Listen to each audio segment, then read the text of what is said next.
Ni furaha iliyoje mpendwa wa mtazamaji na msikilizaji wetu popote pale ambako unaendelea kutufuatilia kwa wakati huu. Nayo matumaini ya kwamba tayari umekwisha kusubscribe kwenye channel yetu, na kama bado kufanya hivyo tunakusii mara tena kugusa kwenye kialama cha kikengele. Mtazamaji, tunakusamini mara tena kwa kuendelea kutembelea kwenye channel yetu hii ili kuendelea kupata habari ambazo zinaendelea kujiri maeneo tofauti ya kona 4 za dunia, hasa huko mashariki mwa Jamhuri ya Kidemokrasia ya Kongo ambako kunaendelea kushuhudiwa hali ya mapambano kati ya vikosi vya wazalendo dhidi ya M23. Mtazamaji, ni vizuri sana wakati ambako umekwisha kufuatilia vipindi vyetu, habari pamoja na matukio, kusambazia wengine ili na wao pia waweze kufaidi kwa yale ambayo umekwisha kuyasikia. Leo wacha tukuletee habari hizi tukikutangazia moja kwa moja kutoka mashariki mwa Jamhuri ya Kidemokrasia ya Kongo kwa wakati huu, na tunakuletea habari kwa yale ambayo yamejiri kwa siku ya leo. Wacha tuanze na habari hizi za hali ya mapambano kati ya vikosi vya wazalendo dhidi ya M23 ambayo ilishuhudiwa siku ya tatu ya tarehe 18 mwezi wa 6 mwaka 2025 katika maeneo ya Katana kaskazini mwa mji wa Bukavu. Habari tunazo zaeleza kwamba ni vikosi vya wazalendo vilikwenda kushambulia kwenye kambi hizo za M23 na kufaulu kushikilia katika senta ya eneo hilo la kijiji cha Katana kaskazini mwa mji wa Bukavu. Mapambano hayo yalianza asubuhi mapema hadi kufikia kwenye muda wa mchana, ambako silaha nzito zilikwenda kusikika katika mapambano hayo. Vikosi vya wazalendo viliahidi tangu tarehe 17 mwezi huu wa 6 kuanzisha mashambulizi makali ili kuhakikisha maeneo yote yanayoshikiliwa na M23 imeweza kukombolewa. Kutokana na hayo, tayari vikosi vya wazalendo vimeanza kunyakua maeneo kadhaa ambayo yameshikiliwa na M23, ikiwemo kama vile katika maeneo ya senta ya Katana. Baadhi ya raia katika maeneo hayo ya Katana waliweza kukimbilia maporini na wengine walisalia ndani ya nyumba zao kwa kuhofia usalama wao, zimearifu hivyo duru zetu za habari kutoka maeneo hayo. Na labda tukuulize mpendwa mtazamaji, je, unafikiri kwamba kauli ya vikosi vya wazalendo kwa kuja kwa kasi zaidi ili kupelekea maeneo yote yanayomilikiwa na M23 imeweza kukombolewa itaweza kukamilika? Jibu lako tunalisubiri kwenye komenti. Sambamba na habari hizo ni kwamba hali ya usalama ilikuwa yenye kuzorota kwa kiasi kikubwa ndani ya mtaa wa Bagira mjini Bukavu. Harakati za shule na harakati zingine zimeripotiwa kuzorota kwa kiasi kikubwa katika maeneo hayo, hasa pale ambako raia wa eneo hilo waliweza kujihofia kwa usalama wao. Hali ya usalama tofauti na katika maeneo hayo ya Bagira mjini Bukavu, raia wengi waliishi katika hali ya wasiwasi siku ya Ijumaa 5 ya tarehe 18 Juni 2025, zimearifu hivyo duru zetu za habari, kutokana na hali ya wasiwasi ambayo ilitanda kwa raia wa maeneo hayo. Habari hizo zilizidi kuongeza kuwa kuna baadhi ya raia wa mji wa Bukavu hawakutoka ndani ya nyumba zao kwa kuhofia usalama wao.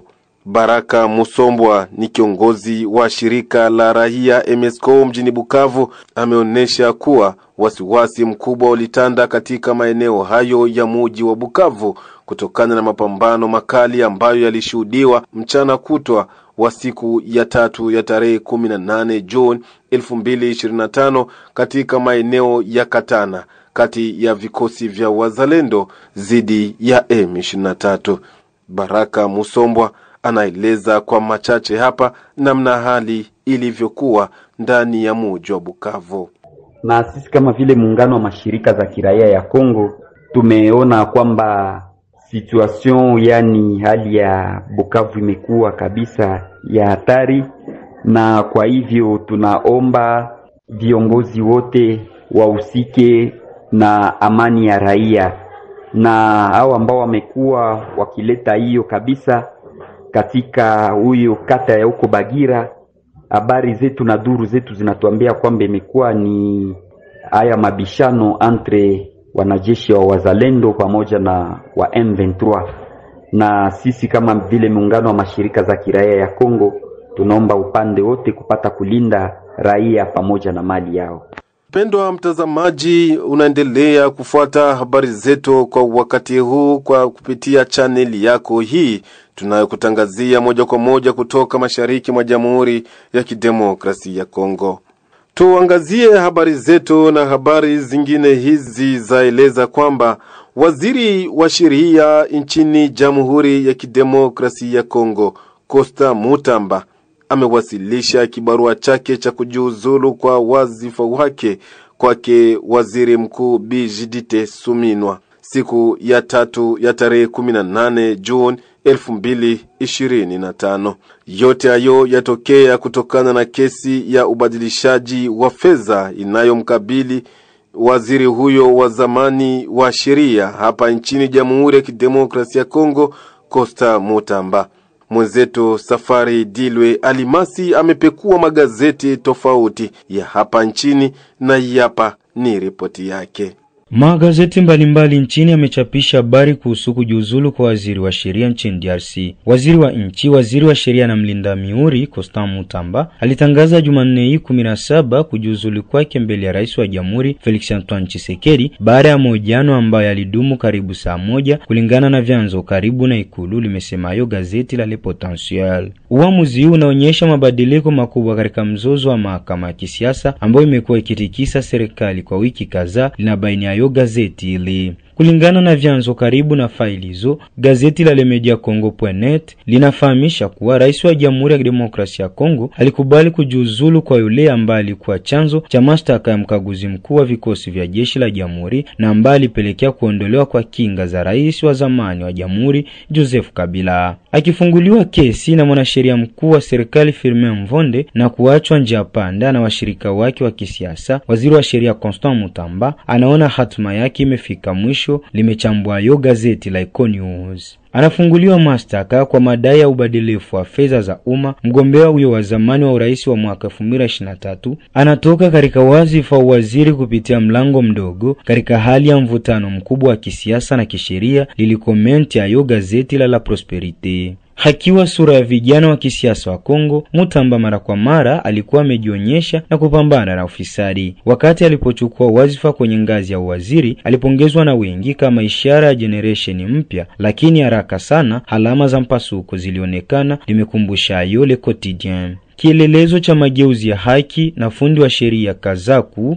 limeandika yo gazeti la Info.27, waziri huyo wa zamani anaacha kazi zake baada ya muda mfupi, huku wakili Jean-Marie Kabengela anadai kesi ya zarani na ya wazi ifanyike zidi yake, limeongeza yo gazeti la Tabloid. Faili ya kesi yake inapaswa kutumwa ili kurekebishwa mbele ya korti ya utenguzi, imesema yo Congo Nouveau. Kwa upande wa gazeti la Forum des As, limeandika kuwa anguko la Mutamba lilikuwa lisiloweza kuepukika. Kutoka kwa waziri na kufuatwa kisheria, hali hii inaleta uoga na kutoa imani na idara za kiserikali za Jamhuri ya Kidemokrasia ya Kongo, limeandika yo gazeti la Le Quotidien. Waziri wa sheria aliyeteuliwa nchini DRC mnamo Mei 2024, vinakumbusha vyombo vya habari, Mutamba aliteuliwa kuleta mageuzi makubwa katika mfumo wa kisheria wa Kongo, mradi ambao kumaliza. Ni ayo tu kama habari za giraifana tuka namna yo kwa siku ya leo. Mpendwa mtazamaji wetu na msikilizaji, kwa wale ambao walikuwa wakisema kwamba nchini Jamhuri ya Kidemokrasia ya Kongo hakuna sheria, je, unakubaliana nayo? Kwani waziri wa sheria anafuatiliwa na sheria. Na kupitia hapo, mpendwa mtazamaji na msikilizaji, tumefika mwisho wa taarifa zetu hizi za siku ya leo. Tunathamini sana kwa kutufuata mwanzo hadi tamati. Tunakusii mara tena kusambazia wengine habari hizi ili nao waweze kufaidika. Je, upande wako unafikiri kwamba vikosi vya wazalendo vitaweza kweli kukomboa maeneo yote yanayoendelea kushikiliwa na waasi wa M23? Hatuna la ziada, tukutanane baadaye panapo majaliwa.